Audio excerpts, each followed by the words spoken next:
geng, thank you udah nonton video ini.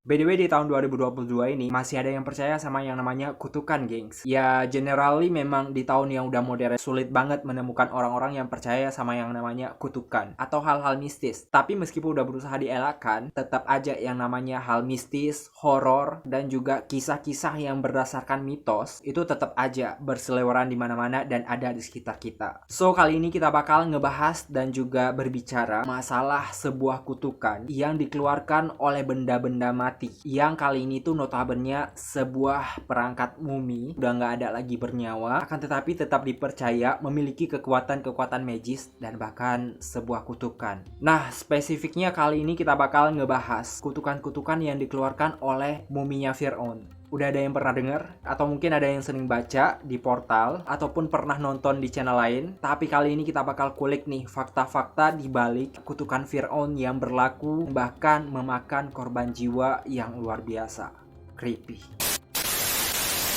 By the way, seperti biasa, sebelum kita ngebahas kasus ini, kita mau kenalan dulu nih sama yang namanya sejarah singkat tentang muminya Firaun, atau yang sering dikenal dengan sebutan Tuan Tutankhamun atau King Tut.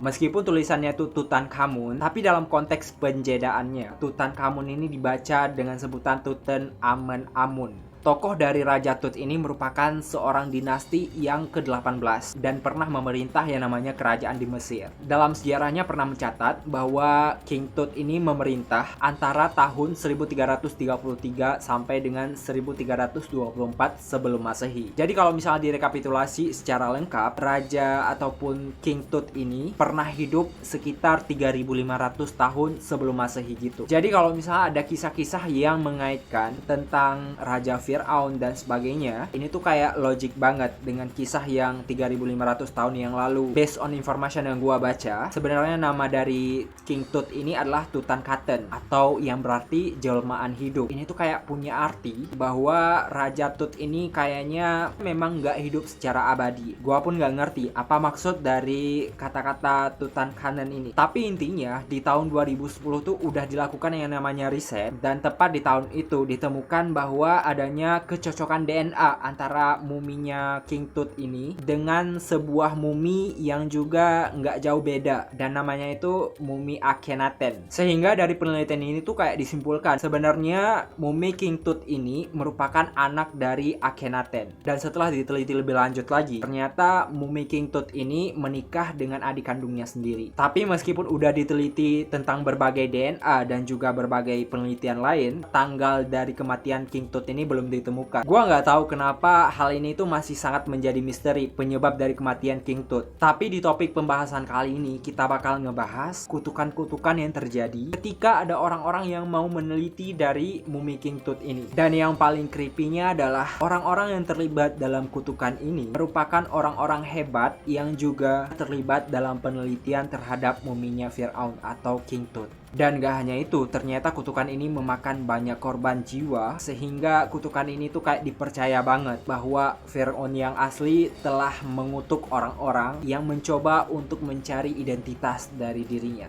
Wow, ada apa?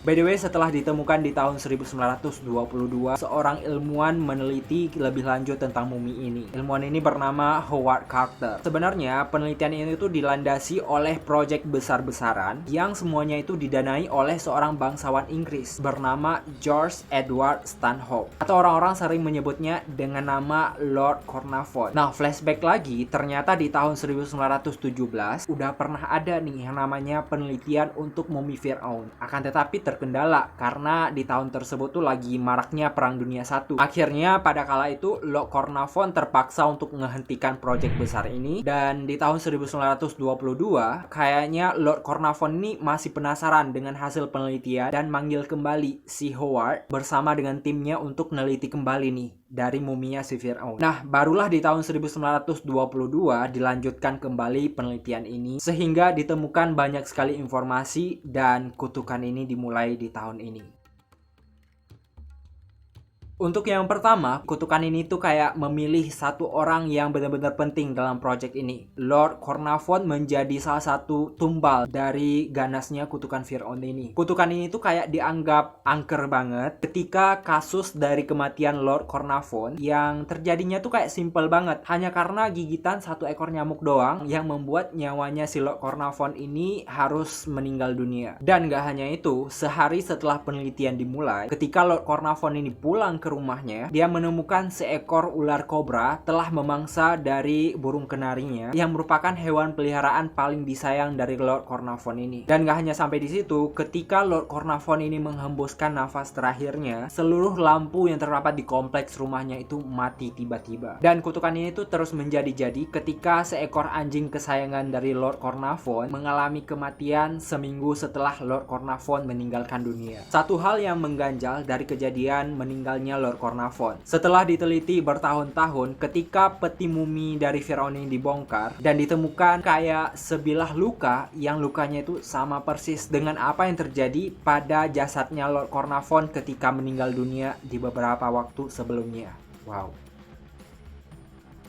Next, setelah Lord Cornavon mengalami kutukan ini, kita bahas ada orang kedua yang mengalami kutukan angker ini. Orang kedua yang mengalami kutukan ini ada yang namanya Sir Bruce Ingham. Berdasarkan informasi yang gua baca, sebenarnya si Bruce ini nggak memiliki kaitan sama sekali dengan penelitian yang dilakukan oleh Lord Cornavon dan juga Howard. Hanya saja, si Bruce ini berteman erat dengan Howard, si pemimpin dari proyek besar ini. Kejadian aneh terjadi ketika menerima selembar kertas kayak oleh-oleh gitu dari Howard. Ya biasa, kayak misalnya sepasang kerabat yang udah melakukan penelitian. Jadi si Howard ini kayak kasih hadiah untuk temennya. Kayak misalnya, gua udah melakukan penelitian di Mesir nih. Nih gua hadiahin selembar kertas dari tangannya mumi yang terdapat di Mesir. Si Bruce ini merasa kayak berharga banget ya kan dihadiahkan selembar kertas dari tangan muminya langsung. Dan setelah menerima kado ataupun hadiah ini, si Bruce ini pergi ke pesta dansa bareng istrinya. Dan sepulang dari sana, dia mendapati rumahnya terbakar dan tanpa bersisa sedikit pun. Ya, dia menganggap bahwa ini kejadian yang mungkin biasa aja terjadi ya kan. Dan akhirnya dia bangun kembali rumahnya dan beberapa tahun setelah itu dia mendapati bahwa rumahnya diterjang banjir secara besar-besaran dan tidak bersisa sama sekali. Wow, creepy. Dan yang paling anehnya adalah selembaran kertas yang dihadiahkan dari Howard ternyata berisikan sebuah tulisan di mana dalam surat itu tertulis, "Aku mengutuk orang-orang yang berusaha untuk memindahkan jasadku."